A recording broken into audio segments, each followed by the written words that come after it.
In this video, I'm going to be walking you through the process of reprinting a multicolor project from plates that you already have. So the first step is cutting the paper. I have a stack cutter, but I actually prefer to cut down at least one sheet perfectly on my really nice guillotine cutter. Then I'm going to place the sheet into my stack cutter. I'm going to lower the blade to hold it in place, and then I'm going to adjust the cutting guide to match that piece of paper. It's more accurate for me personally just because of the quality of my cutter, so I don't rely on the rulers. That's what I do. Then I'm going to cut all of the rest of my sheets in the stack to get them to the right size, and I can move on to the next step. Now we can move on to mixing the ink. So I would normally use my Pantone guide to determine the exact amounts that I need, but for this I'm just going to mix by eye because the colors aren't super important here. So I'm going to choose sort of an orange color and then something kind of pink, and I think those will blend really well for the split fountain that I'm going to be doing for this job.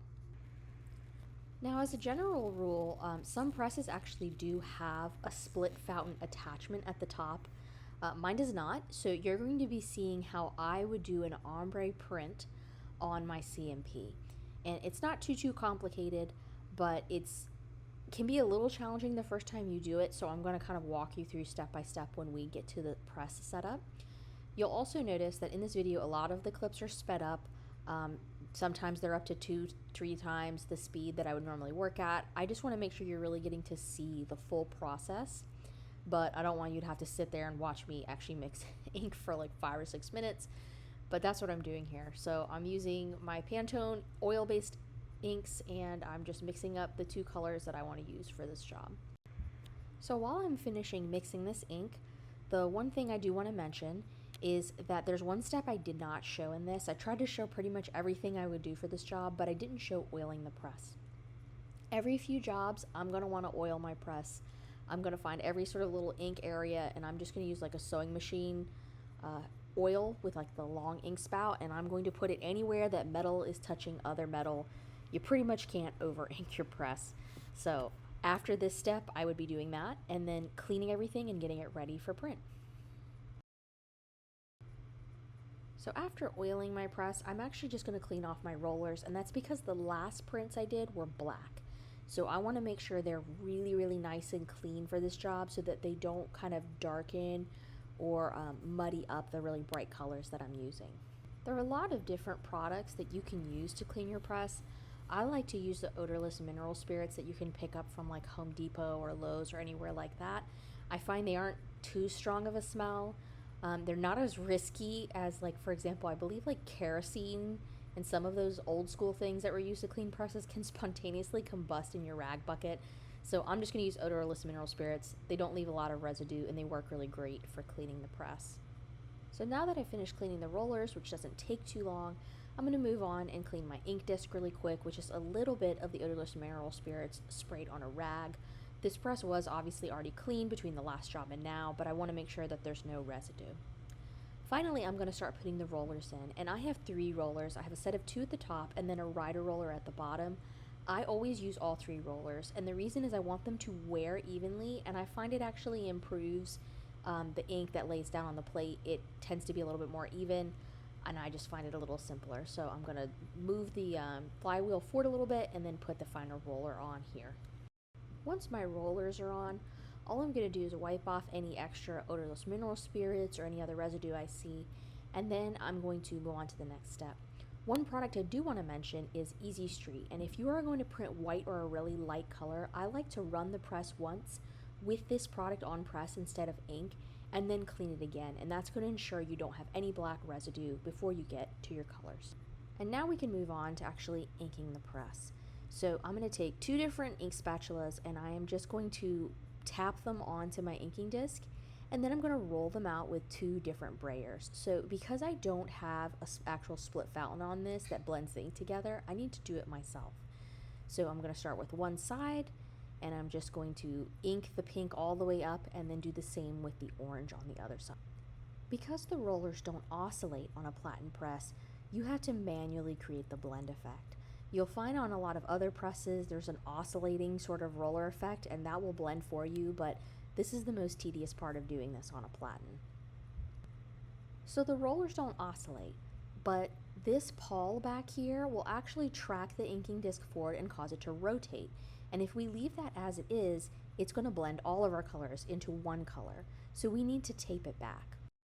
This is how it should look once you've taped back the pawl correctly. So it's well out of the way and it's not going to cause our ink disc to rotate and blend our color. Once we've done that, we can move on to inking up the press. And so I'm going to turn my motor on, I'm going to make sure that the ink disc is not rotating and that I have enough ink on the press to begin printing my first color.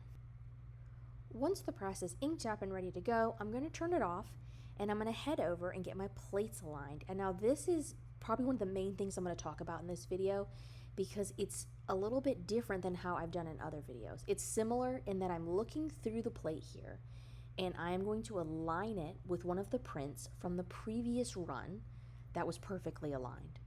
Now you'll notice if you look on the left that there were crop marks on this plate, but I've cut them off. So I can't use the crop marks to get my alignment. Instead, I'm going to have to do it by eye. So I'm going to add some double stick tape on the front once I've kind of checked, and then I'm going to actually remove the backing layer so I can see a little bit better, and I'm going to get it aligned as best I can and tape it down. Take your time with this step because the more accurate you get it right here, the less adjustment you're going to have to do later. And I am going to show you another method that I don't think I've recorded before that allows you to kind of fix alignment really quickly, especially if you're new to aligning your plates this way. So here you can see the triangles of where I've cut off the crop marks. If I had saved those, I could have taped them back onto the plate from the front, but I don't need to do that. This is a pretty easy way to align. Now I'm going to set my gauge pins. So I'm kind of eyeballing it here, but I want to make sure the print is as centered as possible on the platen so I get the most even pressure. I also want to make sure it's not too low in the platen so that the plate deposits fully on the boxcar base.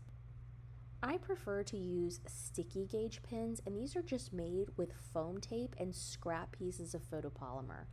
I like these because I don't have to cut in to the tympan to apply them like traditional gauge pins, and then they will also work without damaging my boxcar base, so I can leave it at its largest size. You'll see me scraping my acetate top sheet here with a razor blade, and it's because I definitely ripped one or two of these gauge pins and it left kind of the sticky backing. Normally I try to tap them onto like my shirt or my apron so they're not too sticky, and it makes them a little easier to move around. My favorite thing about using these types of gauge pins is they're really easy to move around, and they're basically free because you're using dollar store foam tape and scrap material. You can make them any size, so you can kind of get them longer or shorter as needed so that they don't run into your print. And right here, that's kind of what I'm doing, is I am placing the gauge pins using an older print, and I'm using it to make sure that they're out of the way of the printed areas, that they're not going to run into my plate. I want them spaced out enough to support the paper, but I don't want them in the way of the print. So once I've done that, I'm going to place the print that has the photopolymer taped to it into the pins carefully, walk the press forward, set it into print mode, and deposit the plate on my base.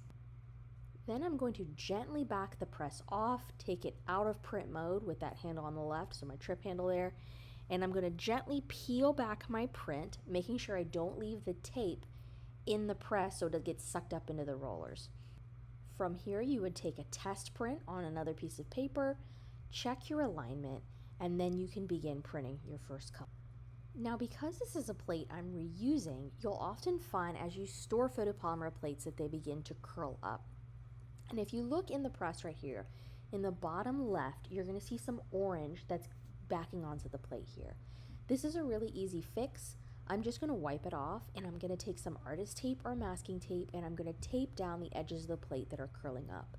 When you're printing older plates, it's really important that you watch for this because you'll sometimes find like a little corner or something has curled up and it's depositing a little bit of extra ink on your print, and you really don't want that. So you can preemptively tape this, and you'll see that in another shot later in this video.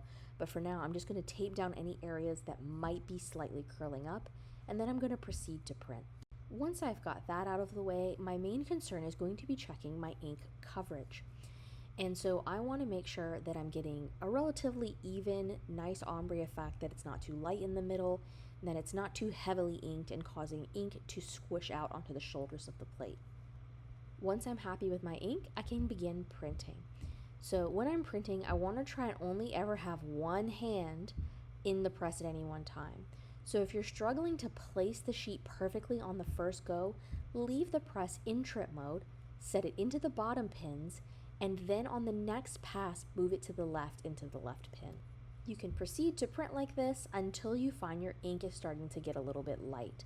So now I'm going to come back in and I have to manually reapply my gradient. And once again, this is the most tedious part of printing an ombre on a platen press, and I wouldn't really generally offer this service for like really large runs of 200 or 300 because you tend to have more inconsistency with this type of sort of color effect than you would with a solid color. You could possibly replicate a gradient using halftones and some overprinting or something like that, but I don't need these prints to be exactly the same on every single one, so I'm going to proceed this way. Once you're happy with your prints of your first color, you can move on to aligning the second color. And I'm going to proceed just like I did with the first one. I'm going to line up my black line art with one of the most recent prints. So I want to line it up to the ones I've just printed, not an older print from the first run, in case there's some slight inconsistencies of how I've printed this first color. Now this lineup, the ink work and the background color are really critical. So I'm going to show you another technique in a second to make sure that you get it perfectly adjusted on press. I'm going to preemptively tape down the edges once I've deposited this on press because I had that issue with the other color. I'm just going to tape all the edges down now so that I don't run the risk of a corner curling up and putting little black dots on my print. Once you've got that ready, you can clean your press, change your color, get this loaded back up in, and you can begin testing your next color. If you find that first print is not perfect, this is a trick you can use. Take a piece of acetate and tape it on your platen. Then what you're going to do is take a print, so I'm just going to pull a print here, on that clear layer. After you've done that, take one of your good first color prints from this run, not one of your older ones from the previous run, and slide it behind that clear acetate layer. Now you can very, very carefully get it aligned behind your line art. Take your time here to get this right. If you did a really good job on your sort of first application of the line art when you deposit it onto the boxcar base, you might not have to make a lot of really huge adjustments. I'm making very, very, very subtle movements left and right to get it just perfectly aligned behind the line art. Something that will really help with this is making sure that in every color you print, you always make sure that the paper is going into the press the same way and feeding to the same corner. This prevents issues with your paper being cut incorrectly, causing the print to shift. So now that I have it lined up, I'm going to gently tape the back sheet down and remove the acetate layer. From here, I can gently lift up my sticky gauge pins and move them to cradle the paper in its new position. When you're first learning to print, knowing how far and in what direction to move your gauge pins and your print is one of the hardest things to learn. I found in the beginning I was always moving it the opposite direction or too far and then starting and stopping the press dozens of times to get it right. This will allow you to get it right really quickly. And you're going to see here I'm going to pull the print just to test its location, and it should be spot on. Ensuring you're feeding to the same corner and using techniques like this will allow you to get really good lineup every time you go to print a multicolor job. Even without crop marks, this tends to work really well. And now that I've got that lined up, I can move on to printing this layer. Now, the line art inking is going to be a lot faster because it doesn't use quite as much ink as that background, and I'm going to be able to print through this relatively quickly. As I'm printing this layer, I'm trying to take my time so that I can really troubleshoot and check each print as it comes out of the press. I want to be looking for things like ink transfer, smudges, or misalignments, and then moving those to a separate pile as I pull them out of press so I don't miss them later. And once that's done, we can move on to aligning the text for the inside of this card. Now, this one I can use a previous print, as you can see here, and I can just align my text right to the text that's already printed. But when I first did this, you can see I didn't actually even use crop marks for this because I was trying to save space. So I just drew a grid out using my grid ruler, to align the baselines of the text. And when I'm doing something like text, I need to make sure that it's straight. And that's why I always use baselines and double check, even if I use crop marks.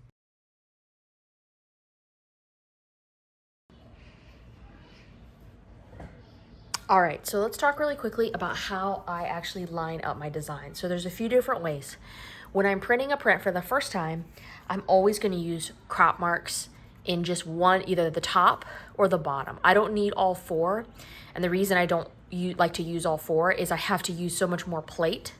So if this is like a long design, but the print is only at the top and I have crop marks on all four corners, I have a bunch of wasted plate space that I'm paying for.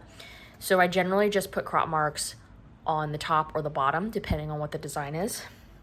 And then what's easiest about that, and you'll have seen that in my previous videos, is that once I print one color, and this one's crooked, these are just off prints that I have, I can just seat the next plate's crop marks, which are the exact same size and location, right back into these, and then peel the sticky and apply it to the press. And that makes a little more sense when you watch the videos of how I do that.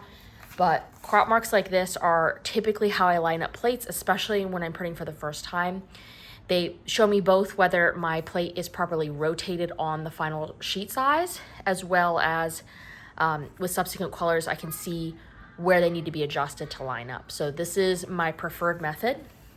However, if I'm reprinting a design, or in some cases I don't feel like using crop marks because it's something small or whatever, this is a more traditional way to line up, and that's to take a ruler, and usually I use a grid ruler because that allows me to get it really square.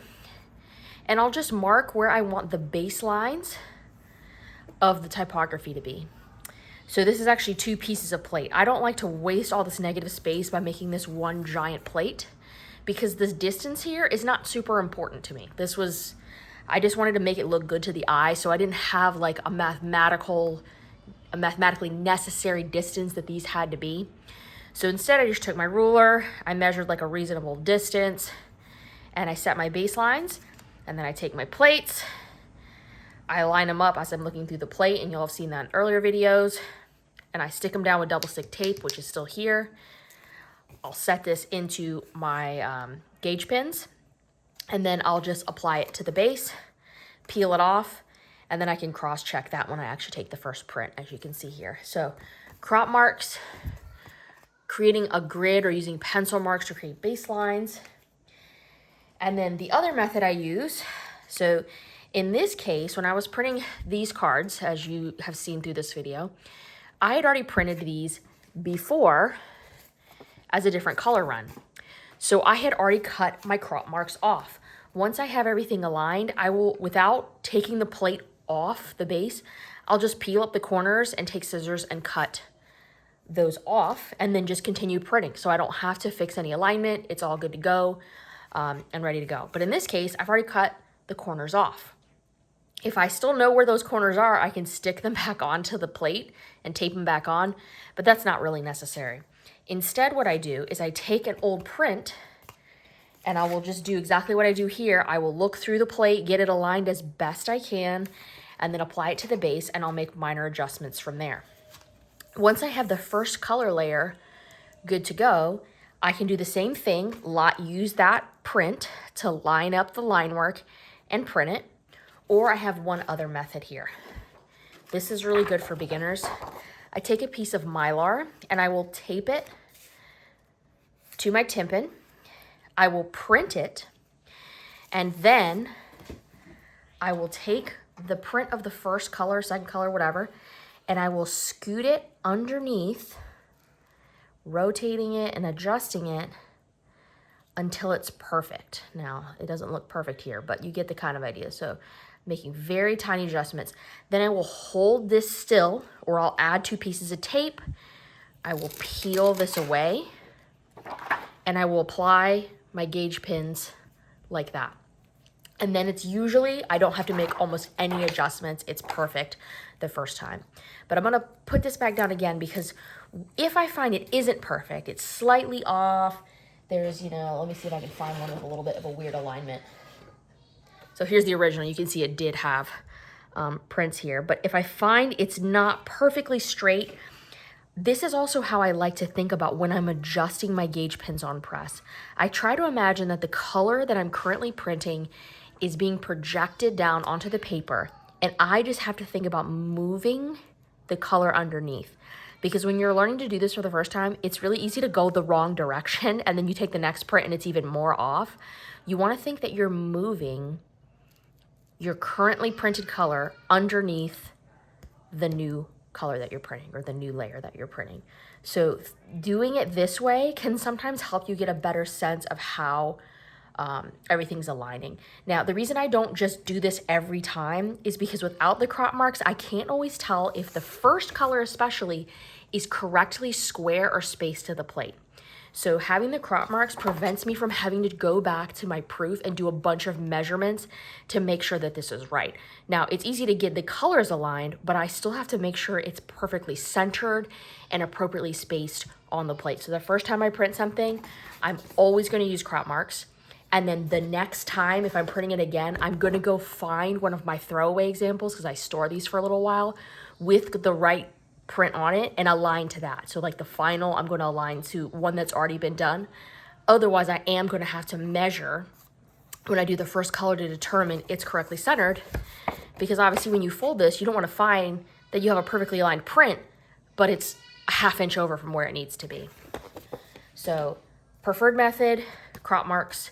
But when you're doing that next color, creating a layer like this can be really, really helpful for you to visualize how to move your gauge pins around on the tympan in order to get that next color to line up. And this is also why I use the little foam core gauge pins, because if you're using a traditional gauge pin, you have to cut like a slit in the tympan and stick it in there, and it's hard to make little movements like this because you already have a big cut in there and you're gonna have to replace your tympan. So that's why I use sticky gauge pins, like the Henry gauge pins. I think they're just so much easier to work with. You can make them you go to the Dollar Tree and you get a whole roll of little sticky foam squares and you use your extra photopolymer. It's like basically free.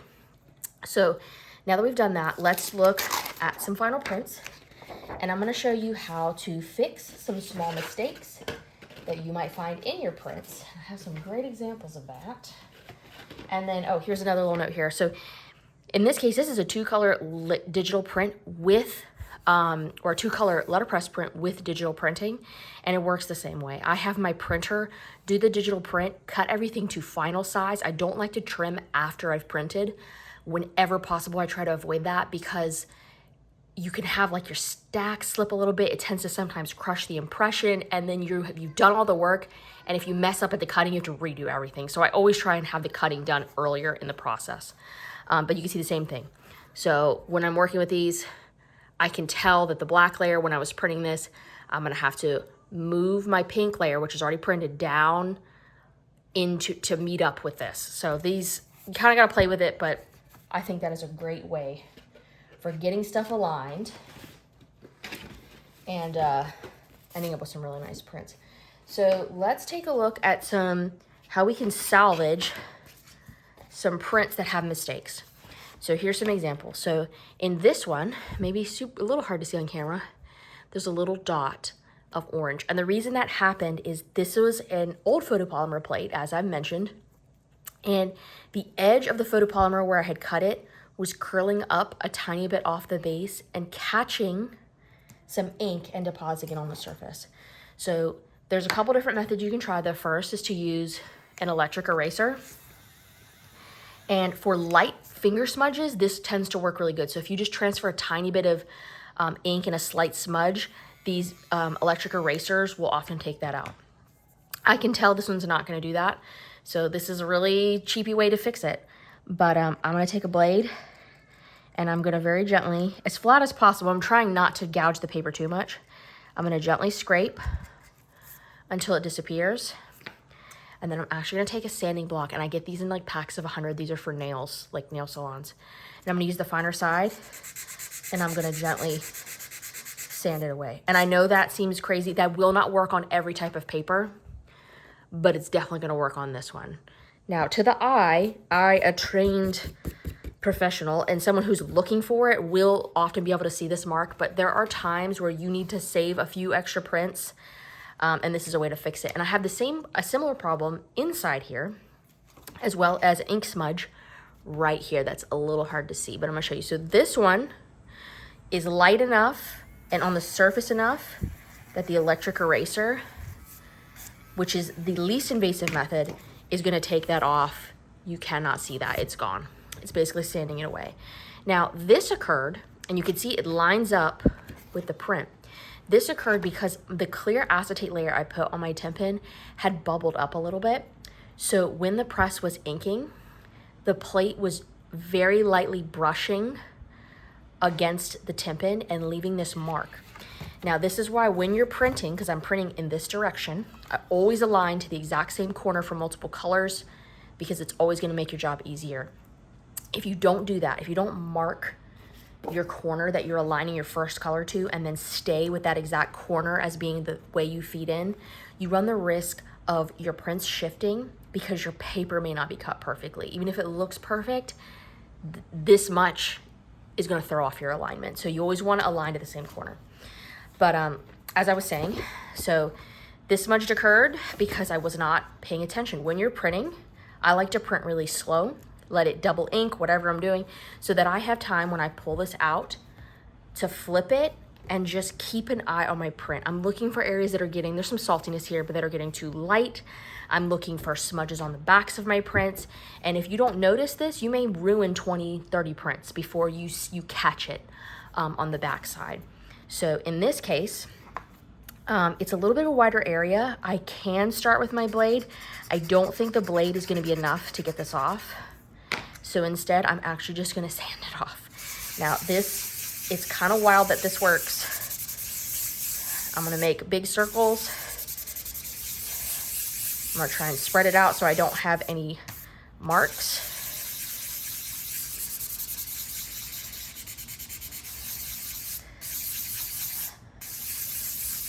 Now, obviously, this is not gonna work on a really glossy coated paper. In that case, a lot of times the eraser will, but it's not gonna solve it every time. It's not gonna work on every type of paper. But as you can see, it's gone. I don't know if the camera will give you quite the detail the eye would, but nobody's gonna be able to see that. And I was able to save this print either for my own portfolio, or let's say I was 1 or 2 short of the amount that I promised a client. I'm gonna go find the best aligned one, and I'm gonna fix a little smudge like that before I'm gonna throw that out.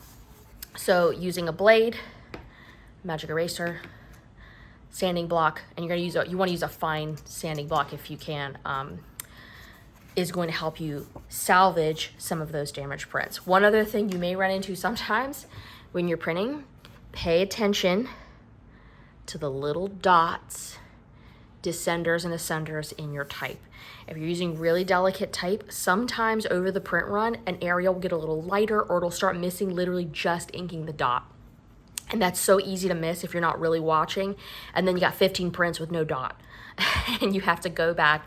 And one way you can do it is to take a really fine pen and ink that dot if you have to. Otherwise, just make sure you're printing enough extras that you can deal with any misprints and save those for something else. I tend to keep my misprints in a pile so that if I have to come back for a job, I can usually find them, and I can use the crop marks or the perfect prints from a previous run to realign that run again if I plan to print it. But hopefully that gives you an idea of how to clean up some issues, how to think about alignment when you're working on these prints, and how to sort of avoid mistakes in the first place, which is just paying attention. So you can see this is a very misaligned print.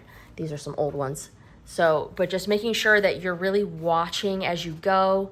I like to keep a perfect print on my feed board or my return board where I'm placing my prints, so I can watch and see if the color's coming off or like getting shifting and not looking right, if it's too light in comparison to my perfect print. Try to keep one around so that you have something to compare to as you're printing, and you'll catch those mistakes before they become unfixable or you run out of paper. So hopefully that was helpful. Good luck printing, everybody.